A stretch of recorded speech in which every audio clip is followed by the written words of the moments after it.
तो hello guys, एक bike के पेट्रोल में आग कैसे जल जाती है? थोड़ी ना हम लोग जला देते हैं आग, किसी की मदद से तो आग जलती है। तो वही आज हम लोग इस वीडियो में देखेंगे कैसे एक बाइक के पेट्रोल में आग जल जाती है।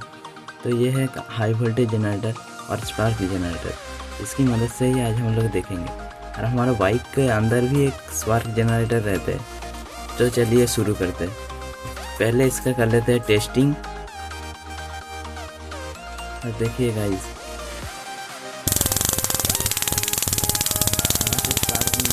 देखिए गाइस हम लोगों ने थोड़ा पेट्रोल भी लेके आए हैं। चलिए इसका टेस्टिंग देखते हैं। और टेस्टिंग देखने से पहले वीडियो को लाइक करके चैनल को सब्सक्राइब कर दीजिए, इस तरह साइंस से रिलेटेड वीडियो के लिए। चलिए इसका टेस्टिंग देखते हैं। अब यहाँ पर थोड़ा पेट्रोल डाल के इसका टेस्टिंग करते हैं।